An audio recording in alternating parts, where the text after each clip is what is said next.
پاکستان جیسے under developing ملکوں میں وزارت تو دور کی بات، لوگ کسی چھوٹی سے چھوٹی پوسٹ سے بھی استعفیٰ نہیں دیتے، لیکن پاکستان کے ہی ایک وزیر نے 1950 میں استعفیٰ دے دیا تھا۔ انہوں نے یہ استعفیٰ کیوں دیا تھا؟ اس کی کیا وجہ تھی؟ کیا ان کے استعفے سے کسی پر کوئی اثر پڑا تھا؟ آئیے ہم آپ کو ان کے بارے میں مزید بریف کرتے ہیں۔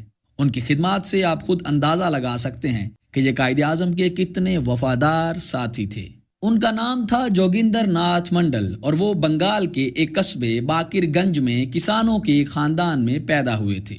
منڈل کے والد کی خواہش تھی کہ گھر میں کچھ ہو یا نہ ہو، ان کا بیٹا جوگندر تعلیم ضرور حاصل کرے، اور منڈل کی تعلیم کے لیے مالی مدد ان کے ایک بے اولاد چچا نے فراہم کی، اور مقامی اسکول میں تعلیم حاصل کرنے کے بعد انہوں نے بنگال کے علاقے باڑی سال میں واقع بہترین تعلیمی ادارے برج موہن کالج میں داخلہ حاصل کیا۔ باڑی سال مشرقی بنگال، جو بعد میں 1971 تک مشرقی پاکستان بھی رہ چکا تھا، اس کا ایک شہر تھا۔ منڈل نے تعلیم کے بعد باڑی سال کی میونسپل سرگرمیوں سے اپنی سیاست کا آغاز کیا اور نچلے طبقے کے لوگوں کی حیثیت کو بہتر کروانے کے لیے سیاسی جدوجہد شروع کی۔ جوگندر ناتھ ذاتی طور پر تقسیم کو پسند نہیں کرتے تھے، مگر انہوں نے محسوس کیا تھا کہ اونچی ذات کے ہندوؤں میں رہتے ہوئے شودروں کے حالات بہتر نہیں ہو سکتے ہیں، اور اس لیے پاکستان میں شمولیت ان کے لیے ایک بہتر موقع ہو سکتا ہے۔ جب انہوں نے جناح کی یقین دہانیوں کے بعد پاکستان جانے کا فیصلہ کیا تھا تو انہیں ان کے ساتھی اور انڈیا کے سب سے بڑے دلت رہنما ڈاکٹر بھیم راؤ رام جی امبیڈکر نے خبردار کیا تھا۔ ڈاکٹر امبیڈکر کا تعلق مہاراشٹر سے تھا۔ جوگندر ناتھ منڈل ایک ایسی شخصیت تھے جن کا انتخاب جناح صاحب نے تقسیم ہند سے قبل بھی مشترکہ انڈیا میں بحیثیت وزیر مسلم لیگ کی جانب سے کیا تھا، اور وہ مشترکہ ہندوستان کے صوبے بنگال میں وزیر قانون تھے۔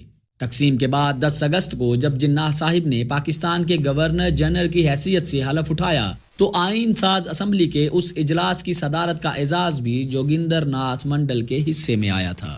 10 اگست 1947 کو جب قائد اعظم نے گورنر جنرل کا حلف اٹھانا تھا تو جناح صاحب کی خواہش تھی کہ اس اجلاس کی صدارت ایک اچھوت اقلیتی رکن اسمبلی جوگندر ناتھ منڈل کریں۔ ان کے اس فیصلے سے اس بات کا اظہار ہوتا تھا کہ جناح صاحب نئی مملکت میں اقلیتوں کو کتنی اہمیت دیتے ہیں۔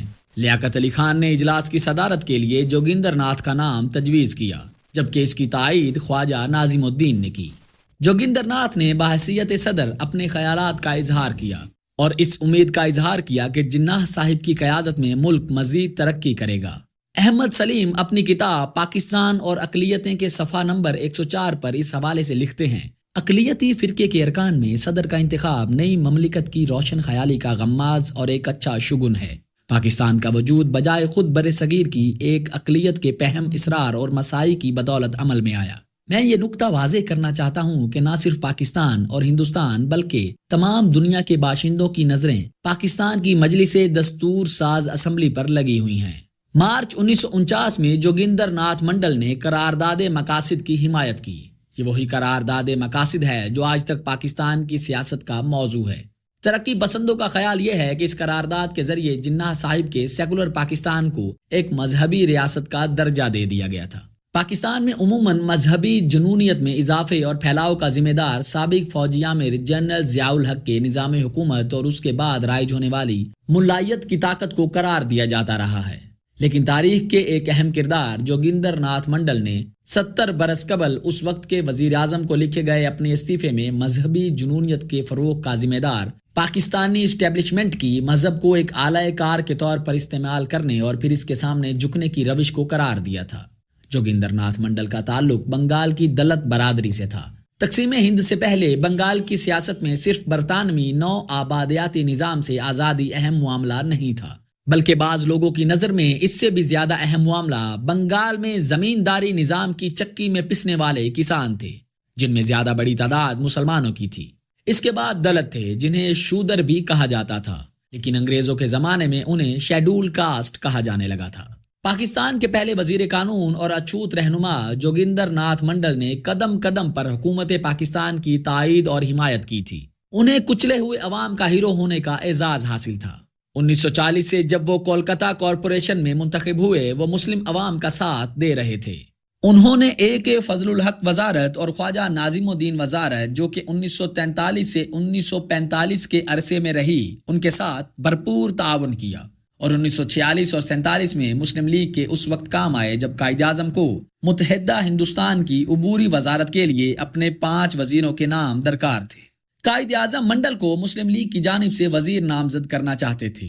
انہوں نے قائد اعظم کی یہ پیشکش قبول کر کے قائد کی اس حکمت عملی کو کامیاب بنایا کہ اگر کانگریس ابوالکلام کو ایک مسلمان وزیر کے طور پر نامزد کر سکتی ہے تو مسلم لیگ بھی ایک اچھوت کو اپنا وزیر مقرر کر سکتی ہے۔ پھر 3 جون 1947 کا اعلان ہوا تو ضلع سلہٹ کے باشندوں کو یہ طے کرنا تھا کہ آیا ان کا ضلع آسام میں شامل رہے گا یا پاکستان کا جزو بن جائے گا۔ ہندوؤں اور مسلمانوں کے ووٹوں کی تعداد میں کچھ زیادہ فرق نہیں تھا اور اچھوت اقوام کے کافی ووٹ تھے جو ریفرینڈم کے نتائج پر اثر انداز ہو سکتے تھے۔ قائد اعظم کی ہدایت پر مسٹر منڈل ریفرینڈم کے سلسلے میں سلہٹ پہنچے اور فیصلہ پاکستان کے حق میں کروا کر لوٹے۔ جیسا کہ ہم پہلے بیان کر چکے ہیں کہ تقسیم ہند کے بعد پاکستان کی سیاست میں بیوروکریسی کا عمل دخل بہت زیادہ تھا۔ وہ کسی بھی ایسے شخص کو بلا لحاظ مذہب و ملت برداشت کرنے کے لیے تیار نہ تھی جس کے سامنے اسے جواب دہ ہونا پڑے۔ اس لیے انہوں نے ایسے تمام افراد کے پر مختلف ہیلوں بہانوں سے کترنا شروع کر دیے۔ جوگیندر ناتھ منڈل بھی اس کا شکار ہوئے۔ غالباً وہ قیام پاکستان کی کابینہ کے واحد وزیر تھے جنہیں ایک بیوروکریٹ نے اس حد تک مجبور کیا کہ وہ نہ صرف وزارت چھوڑنے پر تیار ہوئے بلکہ ملک ہی چھوڑ گئے۔ اس حوالے سے پیر علی محمد راشدی اپنی کتاب روداد چمن میں لکھتے ہیں، چودھری محمد علی اپنی زندگی کا بیشتر حصہ انگریز کی ملازمت میں بسر کرنے کے بعد اب دہلی سے پاکستان تشریف لے آئے تھے اور آتے ہی بحیثیت سیکرٹری جنرل مرکزی پاکستان میں بیوروکریسی کے معمار اور امام مانے جانے لگے۔ ابھی وہ کابینہ میں محض سیکرٹری تھے، وہ نہ ابھی سیکرٹری خزانہ بنے تھے اور نہ وزیر خزانہ بنے تھے اور نہ ہی ابھی وزیر اعظم بنے تھے۔ ان کی ترقی درجات کا اہتمام بعد میں ہوتا رہا۔ ان پر بقول خود یکایک یہ انکشاف ہوا کہ منڈل کی ملک سے وفاداری مشکوک ہے، جس کا مطلب یہ تھا کہ چودھری صاحب مرحوم مردم شناس اور وفاداری پرکھنے کے معاملے میں قائد سے بھی زیادہ تیز نظر رکھتے تھے۔ جیسا کہ ہم پہلے بیان کر چکے ہیں کہ تقسیم ہند کے بعد پاکستان کی سیاست میں بیوروکریسی کا عمل دخل بہت زیادہ تھا۔ انہوں نے وزیر منڈل سے کابینہ کے اہم کاغذات چھپانے کی کوشش شروع کر دی۔ یہ بات منڈل سے برداشت نہ ہو سکی۔ وہ خوددار اور انا پرست ہندو سیاستدان تھے۔ تحریک آزادی کے دوران بڑی قربانیاں دے کر اور شدید مشقتیں برداشت کر کے، خصوصاً آڑے وقت میں اپنی قوم کے خلاف ہمارے قائد کا ساتھ دے کر وہ وزارت کے اس منصب تک پہنچے تھے۔ اب وہ کیوں کر یہ توہین برداشت کر سکتے تھے کہ کابینہ کا اپنا ملازم ان کے سیاسی کریکٹر اور وفاداریوں کے بارے میں جج بن کر بیٹھے؟ ان کے استعفے کی ایک اور بڑی وجہ یہ تھی کہ منڈل وزیر اعظم لیاقت علی خان کی کابینہ میں سن 1950 تک شامل رہے۔ انہوں نے اس دوران مشرقی پاکستان میں دلتوں پر ہونے والے مظالم کی وزیر اعظم سے کئی بار شکایت کی۔ پھر انہوں نے اکتوبر میں استعفیٰ دیا جس میں انہوں نے اقلیتوں کے مستقبل کے بارے میں اپنی مایوسی کا اظہار کرتے ہوئے ان اسباب کا ذکر کیا جن کی وجہ سے ان کی یہ رائے قائم ہوئی تھی۔ انہوں نے اپنے استعفے میں کہا کہ بنگال میں سینکڑوں دلتوں کی ہلاکتوں کے کئی واقعات پیش آئے ہیں، فوج، پولیس اور مسلم لیگی کارکنوں کے ہاتھوں، جس کے ذمہ دار فوج، پولیس اور مسلم لیگی کارکنان تھے۔ منڈل کے بار بار شکایت کرنے پر وزیر اعظم لیاقت علی خان نے منڈل سے تفصیلات طلب کی، لیکن اب وقت بہت گزر چکا تھا اور منڈل نے تفصیلات اپنے استعفے میں پیش کی۔ اس لیے ان کے خط یا استعفے میں ایک ترتیب کے ساتھ پولیس اور مقامی مسلمانوں کی جانب سے دلتوں پر ہونے والے تشدد کے واقعات کی تفصیلات لکھی ہوئی تھی۔ منڈل نے کھلنا اور باڑی سال جو کہ ان کا انتخابی حلقہ تھا، وہاں ہونے والے تشدد کے واقعات کی وہی تفصیل لکھی جو کہ مقامی دلتوں نے انہیں لکھ کر بھیجی تھی۔ انہوں نے ایک گاؤں میں فصلوں کی کٹائی پر ہونے والے ایک واقعے کا بھی ذکر کیا جس میں تصادم کے دوران ایک مسلمان ہلاک ہو گیا تھا، جس کے بدلے میں مقامی پولیس اور ایک مسلم تنظیم انصار کی مدد سے نامہ شودرا دلتوں کے گاؤں لوٹے گئے۔ دلتوں کے ساتھ ہونے والے جرائم کی فہرست کچھ اسی طرح کی تھی جو کہ تقسیم کے وقت ہونے والے تشدد کے دوران دیکھی گئی تھی، اور اب اس میں دلتوں کے ساتھ مظالم کے واقعات کا بھی ذکر تھا جس میں بالجبر مسلمان بنانا، عورتوں کے ساتھ زیادتی، لوٹ مار، بھتہ وصول کرنا، گائے کا ذبح کیا جانا اور دلتوں کی عبادت گاہوں سے ان کے مذہبی تبرکات کی توہین کرنا وغیرہ شامل تھا۔ اب ہم آپ کو یہ بتاتے ہیں کہ پاکستان میں اپنے مخالف سیاستدانوں کو غدار قرار دینے کا سلسلہ کیسے شروع ہوا۔